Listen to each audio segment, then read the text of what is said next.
So what are some of those lessons that you try to teach these young men? Because obviously you're building football players, but you're also building men to go out in the world. You obviously are defined a lot of times by what you accomplish, right? And people make a big deal about it, but you're really, truly, the definition of your success usually comes from how you handle adversity, right? And those little adverse moments come injuries, health, sometimes things you deal with in your family, right?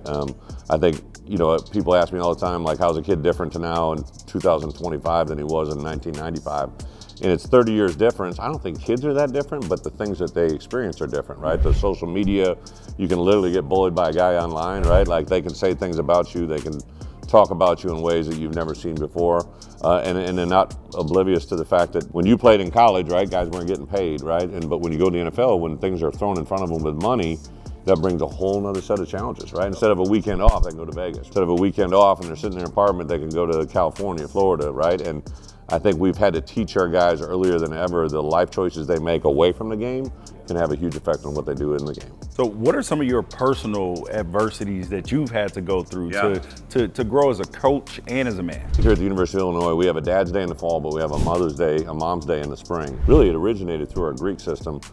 But when I got here, I'm like, we were trying to have a recruit in and there weren't any hotel rooms. I'm like, what's going on? And they said, it's Mom's Weekend. I'm like, well, why don't we have a Mom's Weekend? We've kind of had it every year, but this year we took it to a different level. I literally came in here and met with all of the moms of our kids on the team. We have a 110-man roster. I think we had 85 moms here. And if it weren't moms, it was a grandma or an aunt or a sister. And I brought them in and I kind of showed them a picture of my family. And I said, this is why you're here. My mom, well, we lost her 3 years ago, but was probably one of the most influential people in my life.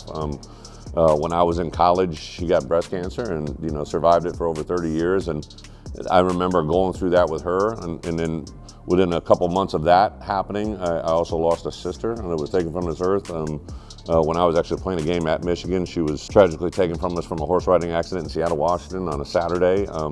That same spring, I lost my grandmother, right? So the women in my life in a 6-month window had really challenged me as a person, right? And I didn't know in 1989 and 1990 that was mental health, right? And that's what our guys deal with on a daily. I'm not oblivious to the fact that everything isn't always the win on Saturday that they live through. It's the personal things they go through. And I always say this, as a coach, it's really easy to stand next to you on the podium and put your arm around you, but you're really defined when you're standing behind them with their hands on their back trying to hold them up, right? And I think that really plays through. So who held you up in those times? Crazy thing, obviously my family. I have 2 brothers, 2 sisters that were really, really big, and my parents. But I actually think I didn't go to college. I didn't grow up thinking I was going to be a coach.